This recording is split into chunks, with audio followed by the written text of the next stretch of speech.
My loved Viggo, my kind, strong, wise, and amazing boy. I still remember when you were newly born and slept on my chest, and all the nights when you and I were awake because you couldn't sleep. Or when you had colic and I put you inside my jacket and we walked all night. That's how I want to protect you. If you read this, it means that things didn't go as planned, and I will not be there to see you grow up.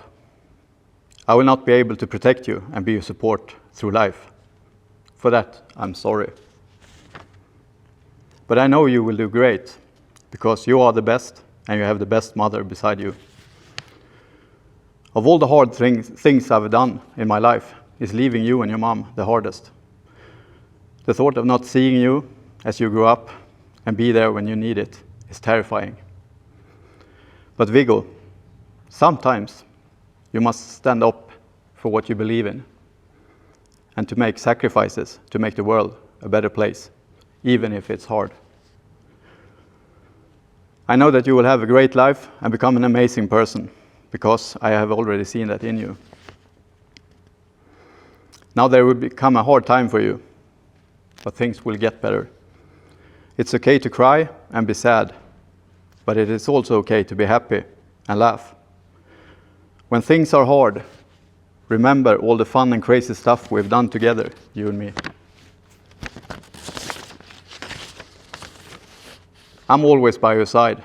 All you have to do is close your eyes or look to the sky, and I'm there watching you. Always remember that I love you. Since I will not be there to nag in the future, I will do it now. You can be all you want. Always remember that. Follow your dreams and not somebody else's. Do what makes your heart sing and never give up your dreams. Live life by showing respect to others. Help your mother and let your mother help you. Remember that you are unbeatable together. I will always be by your side. With all my love, your dad. Fortunately, Viggo didn't have to read this letter. I prepared letters like this for every deployment during my career in the military.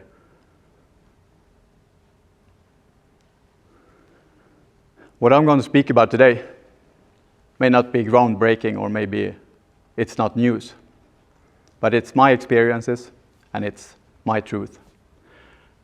And with the work I did, a bad decision didn't make mean lost marketplaces or a lost deal. It meant the difference between coming home or not.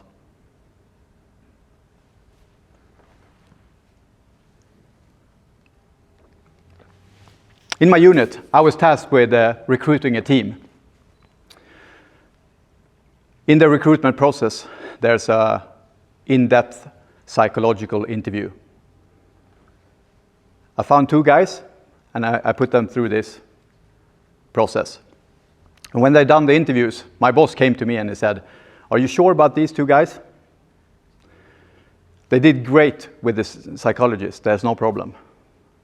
But the 3 of you, you are as different as you can be, psychologically speaking. So you're going to have a hard time if you go through with this." And I was like, how different can we be? Everybody is like me, right? So I went on with it, recruited the 2 guys, and turns out they were right and I was wrong. We had so many discussions about everything, from lunch to operational planning. We saw everything in different ways. We had 3 views of every problem. But fortunately, we had 3 solutions to every problem. After many hard discussions, and we're not talking days here or weeks, we're talking months, we smoothed off the edges and we started to communicate with each other. And we found out that this was a very good thing, because we got so many views on everything we looked at. It's like a superpower for a team.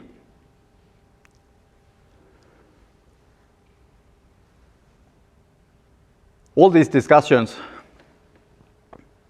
ended up with us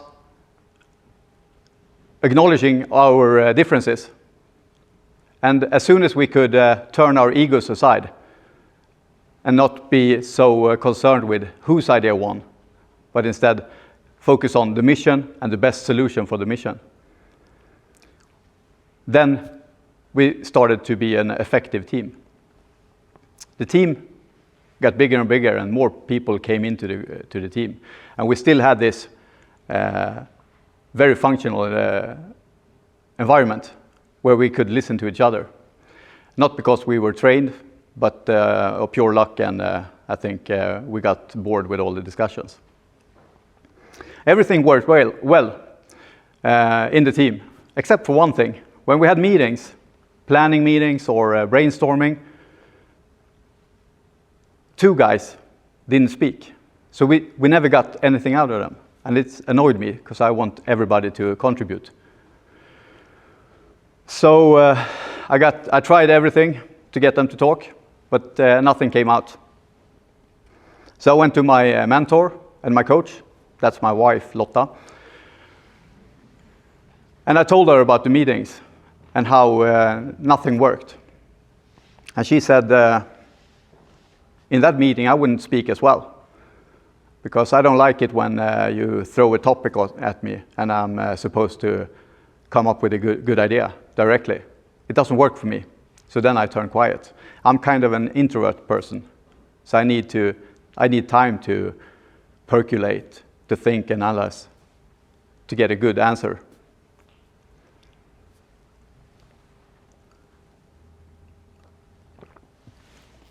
Of course, I listened to my wife. So the next day I took these two guys aside, and I told them, tomorrow we're going to have a meeting, and I want your opinion in this topic. And I couldn't tell the rest of the team, because they were like me, so they would have done it. But when the meeting came, the guys who usually talked a lot, but also the two persons who normally didn't talk. So all I had to do to maximize the effect of the team was to change my behavior. I needed to treat them the way they needed, not the way I needed. And we often tell our kids to treat others like you want to be treated. And I think that's wrong. I think you should treat others the way they need to be treated instead. So just by changing my behavior, I got 100% out of the team instead of losing two guys all the time. And that made the team so much stronger.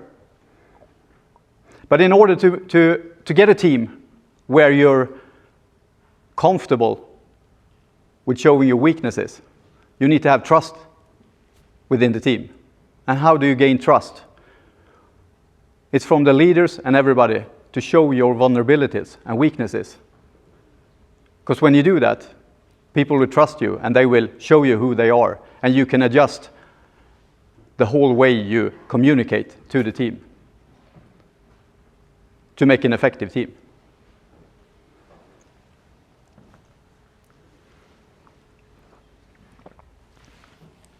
I spent nearly 30 years in the armed forces, 14 in the special operations unit. I've done countless of operation planning, both for real and on exercises. And I've figured out something during these years, something that's wrong with the planning process. Imagine that we are a unit. We're tasked with freeing a hostage, pretty straightforward mission. We're going to go to a land far away, and we're going to bring the hostage back to here. Easy peasy, right? So we set up for a planning meeting, a planning cell. We start the planning. Task, simple at hand, free the hostage. And when we start the planning, we discover there's several tasks that need to be done in order to get the hostage free. One thing is we need to get to the land far away, right? That's what we call an implied task. It's not the main task, but it is a really important task, and we cannot do the mission without it. So we set a transport cell to plan the travel. And you know how it is when you plan the travel. You get on the internet, check all the airfares, find good airline tickets, hopefully direct. And while they do this, we plan the mission ahead, the hostage rescue. All of a sudden, the transport cell calls for an emergency meeting. We need to gather everybody. And they say, we found 4 different air companies that can fly us. But we need to decide who's going to go first class, who's going to go business, who's going to go coach, and how much travel are we going to have. So we need to make lists. So everybody sits down, writes a list, who's going to go first class, of course, the boss. And when these lists are done, and the time is of the essence, because otherwise the hostage will be killed, we continue planning, and they continue their transport planning. Another emergency meeting. Rental cars. How are we going to do with the rental cars? Are we going to go with compact, premium? Are we going to have 4-wheel drive? Which colors can we have? And who's going to drive the cars? And how many cars do we need? Again, we sit down and make lists. Now the time is up. We need to get on the plane. So we get on the plane in all our different seats. We land, and we discover that we haven't planned the mission. We've been planning the trip. What's happened is there's been a mission creep. The implied task has taken over the mission. And all our time has been focused on the implied task. And the guy who ran the transport cell, he's become a mission creeper. And he's taken all our time and effort. And now you're thinking, that's just in the military. People can be that stupid. But I've seen it in companies as well. But it's called economics, HR, budget, marketing. Very important parts of a company. Like economics, you know, we need to file a weekly report for the budget, a monthly, a quarterly. And there's a lot of time and effort in these reports. But it's not the mission. Few companies has as a target and goal for the company to follow budget. There's something else we want to do. But this takes time. And as a leader, we let the mission creepers take over. And we spend all our time doing things that's not the main mission. And to avoid this, we need to keep our head on the real goal at all time. And don't be a mission creeper. And as a leader, when you're sucked into this implied tasks that has taken over, you're going to have less time planning your real goal and focusing on the real thing. If you're involved in HR or marketing or budget meetings. And they are very important, and we can't be without them. But we need to tell the mission creepers that are handling the budget, the HR, and everything else, that you need to focus on that. Because I am, as a leader, I need to focus on the big picture, the hostage rescue. Because that's the reason why we're doing everything else.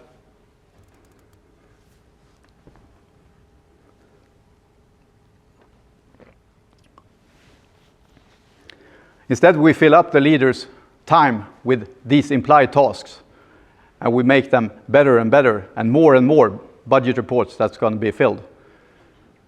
And the leaders get sucked into this and don't have the time to focus on the real mission ahead.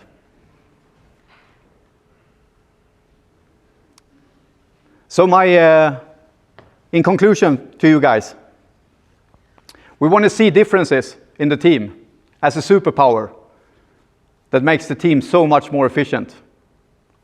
All the diversities we have in a team. That's a superpower. We want to create an environment of trust in the team, and that comes from you as a leader by showing weaknesses and vulnerability. We want to keep your eyes on the real mission and never become a mission creeper. And lastly, leadership is not about knowing, it is about doing. Thank you very much.